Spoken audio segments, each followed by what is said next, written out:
আসসালামু আলাইকুম। স্বাগতম তোমাদের সবাইকে দিগন্ত ক্লাসরুম। আমি সুহান। আজকে আমি তোমাদের এসএসসি ফিজিক্স চ্যাপ্টার 7 তরঙ্গ শব্দ সেখান থেকে কুমিল্লা বোর্ড 24 সালের সিকিউটা সলভ করব। ঠিক আছে?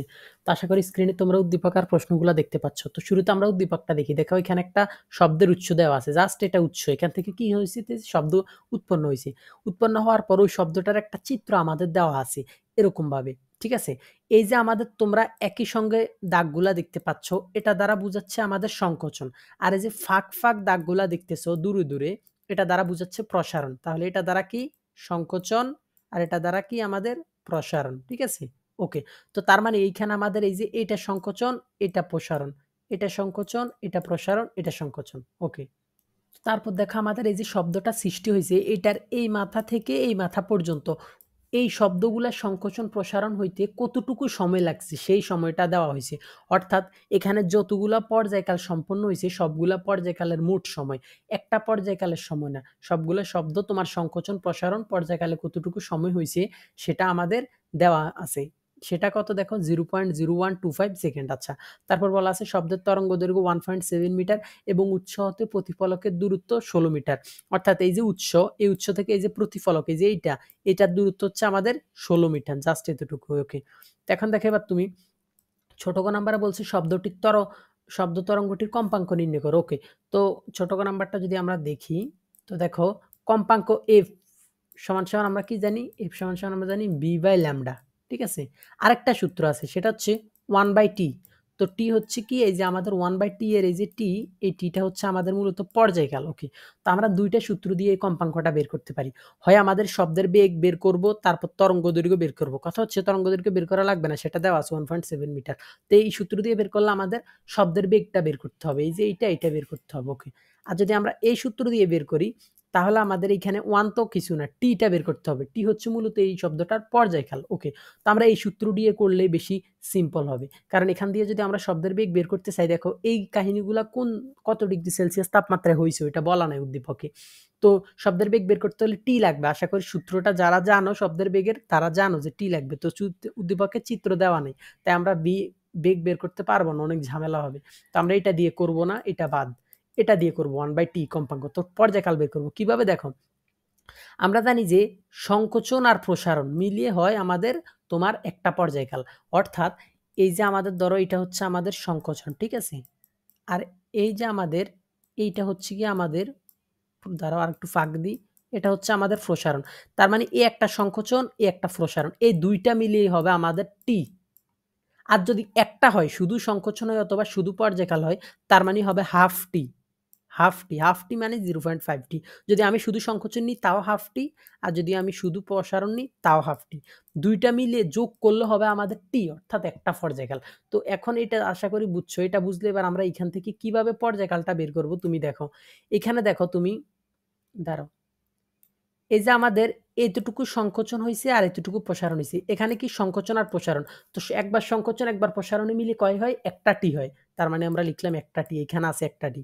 যোগ, আবার দেখো এই যে এতটুকু, এই যে একটা সংকোচন, আবার এই যে একটা প্রসারণ, এতটুকুতে এই যে এতটুকুতে হচ্ছে আবার টি, দুইটা পর্যায়কাল সম্পূর্ণ হয়েছে এই শব্দতে। যোগ, তারপর এই যে এইখান থেকে এতটুকুতে কি জাস্ট সংকোচন, প্রসারণ হয় নাই। তো জাস্ট সংকোচন হইলো আমি কি বলছি? হাফ টি। আবার জাস্ট প্রসারণ হইলো আমি কি বলছি? হাফ টি। তার মানে এই যে এখানে এতটুকু, এই যে এখান থেকে এতটুকু, এখানে কি শুধু টি না হাফ টি, শুধু হাফ টি মানে শুধু সংকোচন হয়েছে, তার মানে এখানে হবে হাফ টি। হাফ টি। ওকে। হাফ টি মানে কত? 0.5 টি। ঠিক আছে? এটা আশা করি বুঝছো, 0.5 টি। তো এই সবগুলা পর্যায়কাল সম্পন্ন হইতে কতটুকু সময় লাগছে? কতটুকু সময় লাগছে? দেখো 0.0125। তো আমরা এই সবগুলা যোগ করলে সমান সমান যা হবে সেটা হচ্ছে এই যে এইটা কতটুকু সময় লাগছে। দেখো এটা এদের শেষ প্রান্ত থেকে আদি প্রান্ত থেকে শেষ পর্যন্ত। তার মানে এইখান থেকে এতটুকু এই সংকোচন প্রসারণ হইতে এই পরিমাণ সময় লাগছে। তার মানে এইটা সমান সমান আমরা কতটুকু সময় লাগছে সেটা লিখতে পারি, অর্থাৎ 0.0125। তো এখান থেকে আমাদের এবার টি গুলা যোগ করি। তার মানে এখানে আমাদের হবে 2 আর 0.5 সমান সমান 2.5 টি। 2.5 টি সমান সমান আমাদের থাকবে 0.0125।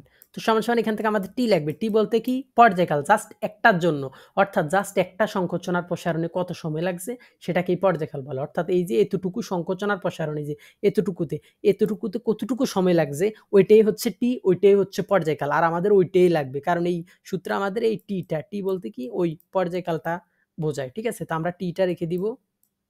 টি রেখে দিলে আমাদের এখানে হবে উপরে থাকবে 0.0125 আর নিচে হবে আমাদের 2.5। তো এটাকে যদি আমরা ক্যালকুলেট করি তাহলে আমরা পাবো 5 ইন্টু 10 ইনভার্স 3, 5 ইন্টু 10 ইনভার্স 3। এটা কিন্তু পর্যায়কাল, এটার একক কি হবে সেকেন্ড, একক শেষে দিবা, আমি আগের ভিডিওগুলোতে বলছিলাম। ঠিক আছে, তো সমান সমান এবার মানগুলো বসে আমরা, তো আমরা জানি কম্পাঙ্ক f সমান সমান 1/t, তো 1 ঠিক আছে, t 5 into 10 inverse 3, 5 into 10 inverse 3, তো সমান সমান এখানে হবে 0.5 10 টু দি পাওয়ার t সমান সমান হবে আমাদের 500। কত হবে আমাদের, না সরি, আমাদের হবে 1/5 0.2, তাহলে হবে আমাদের 200। এটা হবে আমাদের কত, 200 হার্টজ। হার্টজ বা পার সেকেন্ড যেটাই দাও, তো তোমরা হার্টজ দিবা। ঠিক আছে, তার মানে এই যে আমাদের ছোট কথা বলছে শব্দটির তরঙ্গের কম্পাঙ্ক কত, 200 হার্টজ, এটাই হচ্ছে আমাদের অ্যান্সার। ঠিক আছে, আশা করি বুঝছো।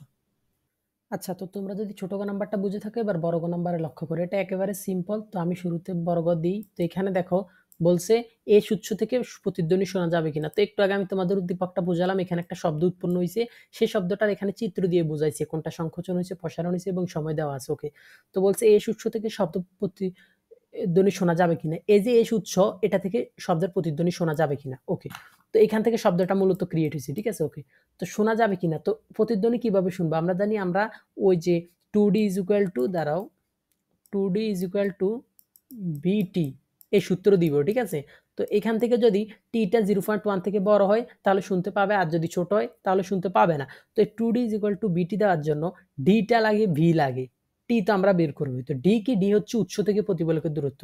তো এখানে দেখো বলা আছে উৎস হতে প্রতিফলকের দূরত্ব 16 মিটার, তার মানে ডি পেয়ে গেলাম। ভি, ভি হচ্ছে শব্দের বেগ, তো আমাদের জাস্ট শব্দের বেগটা লাগবে। তো আমরা লিখি শব্দের বেগ ভি সমান সমান আমরা কি জানি, এফ ল্যামডা। তো এইখানে তুমি লক্ষ্য করো এফ হচ্ছে কি কম্পাঙ্ক, একটু আগে বের করলাম 200, গুণিত ল্যামডা হচ্ছে কি তরঙ্গ দৈর্ঘ্য, এই যে দেওয়া আছে শুরুতেও বললাম 1.7 মিটার। ঠিক আছে, ছোট নাম্বারে 1.7 মিটার। তো এই যে 200 আর 1.7 গুণ করলে আমরা পাবো 340 মিটার পার সেকেন্ড। তো এবার তুমি এবার এই সূত্রটা দাও, দিয়ে টিটা বের করো, করলে টি যদি ছোট হয় শোনা যাবে না, বড় হলে শোনা যাবে। তো আমরা লিখি, আমরা জানি উৎস হতে প্রতিফলিত, এগুলো তুমি লিখবা বাংলাগুলা। তো সূত্রটা দিবা 2d is equal to V T. তো এখান থেকে আমরা যদি টিটা বের করি, ঠিক আছে, আমরা জানি টি ছোট হলে শোনা যাবে না, বড় হলে শোনা যাবে। তো টি বের করলে 2d উপরে থাকবে আর বিটা নিচে চলে আসবে। তো সমান সমান 2d, 2 ইস টু ডি, এই যে ডি কত, উৎস হতে প্রতিফলকের দূরত্ব 16 মিটার। তো 16 দিলাম উপরে, তাহলে হয় 32 আর নিচে হয় 340। তো বোঝাই যায় শোনা যাবে না, তারপরে দেখতেছি আমরা 32কে 340 দ্বারা ভাগ দিলে হবে আমাদের 0.094।